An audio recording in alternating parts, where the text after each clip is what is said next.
Good morning सभी बच्चों को सादर नमस्कार। आज हम संस्कृत साहित्य की क्लास में संधि प्रकरण के विषय में पढ़ेंगे।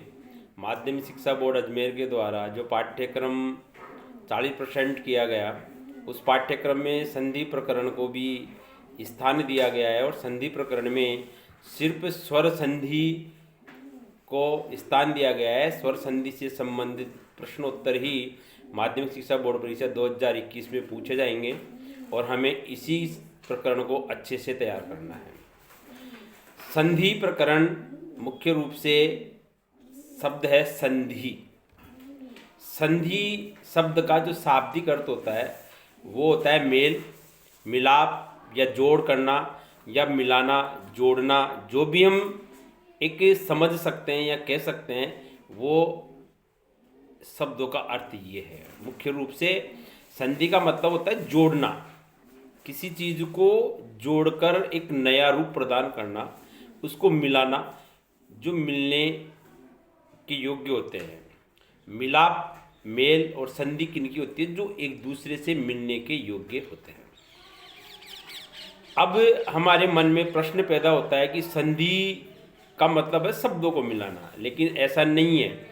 इसमें शब्दों का मेल या शब्दों का जोड़ नहीं होता है, इसमें सिर्फ वर्णों का जोड़ होता है, वर्णों का मेल होता है।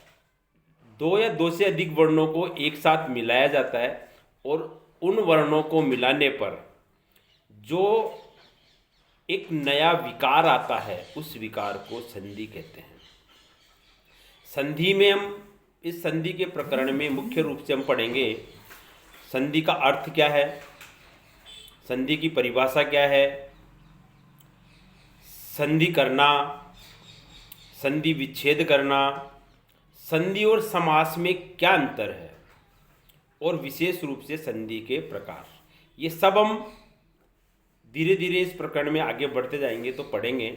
लेकिन सर्वप्रथम हम इस संधि शब्द का अर्थ, जो मैंने अभी बताया कि संधि शब्द का अर्थ होता है वो होता है जोड़ना, मिलाना या मेल करना। किनका? दो या दो से अधिक वर्णों का। अब परिभाषा की दृष्टि से देखते हैं तो संधि की परिभाषा होती है कि दो या दो से अधिक वर्णों के मिलाने पर या जोड़ने पर या मेल करने पर जो विकार आता है, उस विकार से शब्दों का नया शब्द बनता है, उसको हम संधि कहते हैं। जैसे कि आपके सामने मैं बहुत सारे शब्द बोल के बता रहा हूँ। विद्या प्लस आलय, अच्छा, आपको मैं लिंक देता हूँ, उसको चेक करो। धर्म प्लस अर्थ, लिंक क्या हो?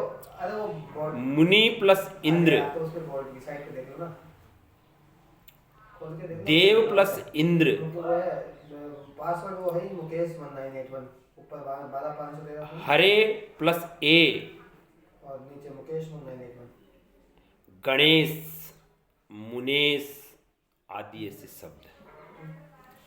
विद्या प्लस आलय बराबर विद्यालय, धर्म प्लस अर्थ बराबर धर्मार्थ, मुनि प्लस इंद्र मुनिंद्र, देव प्लस इंद्र देवेंद्र, हरे प्लस ए बराबर हरये, प्रति प्लस एक प्रत्येक,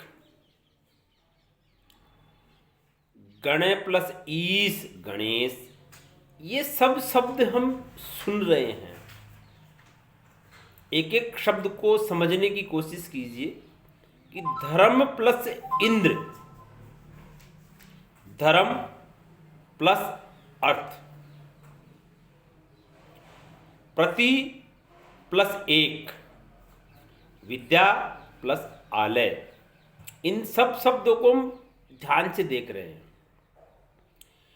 तो ऐसे कौन से दो वर्ण हैं जिनको मिलाने पर एक नया विकार पैदा होता है, एक नया प्रश्न दिमाग में पैदा होता है, एक नया इस संबंध में नया प्रश्न हमारे दिमाग में उत्पन्न होता है कि कौन से वर्णों का मेल किया जाता है।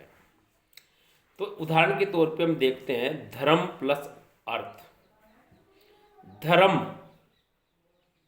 इस शब्द का अंतिम वर्ण जो उच्चारित हो रहा है, अर्थात ऐसा वर्ण जिसकी ध्वनि अंत में उच्चारित हो रही है, उस वर्ण को लेते हैं। फिर प्लस का निशान, उसके बाद में अर्थ, अर्थात प्लस के निशान के पहले जो शब्द होता है उस शब्द का जो अंतिम वर्ण ध्वनि के रूप में उच्चारित होता है, अर्थात जिसकी ध्वनि उच्चारित की जाती है, उस अक्षर को हम लेते हैं। फिर कि जो प्लस के निशान के बाद में जो शब्द होता है उसका पहला अक्षर जो उच्चारित होता है उसको हम लेते हैं। प्लस के निशान के पहले का शब्द और बाद का शब्द, अर्थात इसको संस्कृत व्याकरण की दृष्टि से देखते हैं तो हम इसको कहते हैं पूर्व पद और परपद। पूर्व यानी पहले का, पर यानी बाद का, अर्थात धर्म, इसका आखिरी अक्षर कौन उच्चारित हो रहा है? धर्म उच्चारित करते तो ए, तो इसका तो लेते हैं ए।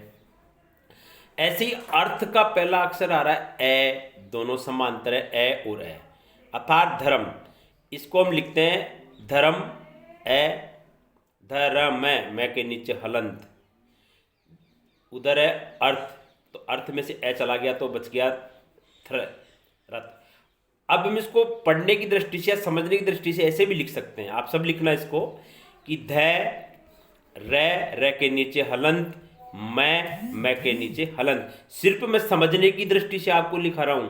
कभी भी कहीं भी किसी भाषा में रे अक्षर को किसी भी अक्षर के पहले हलंत के साथ में नहीं लिखा जाता है। पूरी वर्णमाला में रे एक ऐसा अक्षर है जिसको वर्णमाला में हलंत के साथ आद्य अक्षर के रूप में कभी भी रे को हलंत लगा के नहीं लिखा जाता है। लेकिन हम समझने की दृष्टि से लिख रहे हैं कि द के आगे रे के नीचे हलंत, फिर मैं के नीचे हलंत, फिर ए, फिर प्लस, फिर ए और रे के नीचे हलंत और थ पूरा। अब ये दो अक्षर आ गए हमारे पास, ए प्लस ए, इन दोनों को मिला के नया रूप बना आ। ये कैसे बना, कौन सी संधि है, क्या है, ये सब हम बाद में विस्तार से जब संधि के प्रकार पढ़ेंगे तब अपन पढ़ेंगे। सिर्फ अभी हम ये समझ रहे हैं कि वर्णों का कौन सा विकार ऐसा होता है जिससे शब्द मिलता है। तो इन दोनों के बीच में ए और ए को नया मिलाकर जो विकार पैदा हुआ वो हुआ आ। जब हम इस संधि को लिखेंगे तो लिखेंगे ध रे हलंत, मैं हलंत प्लस आ, फिर प्लस, फिर थ के ऊपर रे, आधा थैर, फिर थ। अब नई चीज आ गई कि ये जो आ जुड़ा ये मिलेगा कहाँ। हमेशा कोई भी चीज आगे की तरफ जाती है तो इस माँ में आ मिल जाएगा, तो हम लिखेंगे धर्मार्थ। तो धर्म का मतलब धर्म से है, अर्थ का मतलब किससे है, जो धन संचित है, दोनों संचित करने की चीज है। एक पैसा संचित कर रहा है, एक आदमी पुण्य संचित कर रहा है। धर्म और अर्थ दोनों शब्दों को जब देखते हैं तो दोनों शब्दों का अर्थ अलग अलग है। धर्म शब्द का अर्थ अलग है, अर्थ शब्द का अलग है। लेकिन धर्मार्थ जब दोनों शब्दों को एक जगह मिला दिया जाता है तो दोनों शब्दों का एक ही मेल होता है, धर्मार्थ, अर्थात ऐसा धन जो धर्म के लिए लगाया जाता है। तो धर्मार्थ शब्द का उपयोग वहां किया जाता है। तो दोनों शब्दों को मिला के नया विकार बन गया, नया शब्द का रूप बन गया, इसी को हम संधि कहते हैं। अर्थात संधि की परिभाषा जो है वो क्या है कि दो या दो से अधिक वर्णों के मेल को या जोड़ को या मिलान करने पर या जोड़ने पर जो विकार उत्पन्न होता है उसको संधि कहा जाता है। दूसरी परिभाषा देखते हैं तो दो या दो से अधिक वर्णों के मेल को संधि कहते हैं। दो या दो से अधिक वर्णों को एक साथ जोड़ने पर नया वर्ण उत्पन्न होकर जो शब्द में मिलता है उसको संधि कहते हैं। हम किसी भी प्रकार से संधि की परिभाषा को हम लिख सकते हैं और व्यक्त कर सकते हैं। अगला टॉपिक था संधि करना। मैंने बताया आपको संधि विच्छेद करना अर्थात तोड़ना। तो संधि विच्छेद, संधि को तोड़ना, ये दोनों अलग अलग शब्द है। संधि करना और संधि विच्छेद करना। इस विषय में संधि विच्छेद कहाँ से तोड़ते हैं? हम शब्द को जब उच्चारित करते हैं और उच्चारित करने पर जहाँ हमें ध्वनि उच्चारित करने में हल्का सा कहीं भी जोर उत्पन्न होता है, वहीं से शब्द टूटता है। जैसे प्रत्येक, तो एक ही मात्रा पे जोर पड़ गया। विद्यालय, ध्या के ऊपर जोर पड़ गया। धर्मार्थ, धर्मार्थ के ऊपर जोर पड़ गया। गणेश, अणे के ऊपर एक ही मात्रा आ गई, उस पर जोर पड़ गया। जहाँ से जोर पड़ता है वहीं से शब्द टूटता है। तो इस विषय में हम विस्तार से अध्ययन करेंगे। आप आज इस क्लास के बाद में संधि की परिभाषाएं और अपनी मर्जी से कम 50 ऐसे शब्द संधि विच्छेद और संधि के साथ में लिखकर अपने इस ग्रुप में मुझे सेंड करेंगे और अपना नाम लिखेंगे कि आप भेजने वाले कौन हैं और कौन सी कक्षा में। इसका विस्तार पूर्वक आप विवरण सहित एक जगह लिखकर ये मुझे भेजेंगे। इसके साथ आप एक अच्छी कॉपी में, फेयर कॉपी में इस गृह कार्य को सुचारू रूप से, संचालित रूप से लिखेंगे, क्योंकि यही आपके परीक्षा में, शतरांक में, सभी में काम आएगी। धन्यवाद। साधुवाद।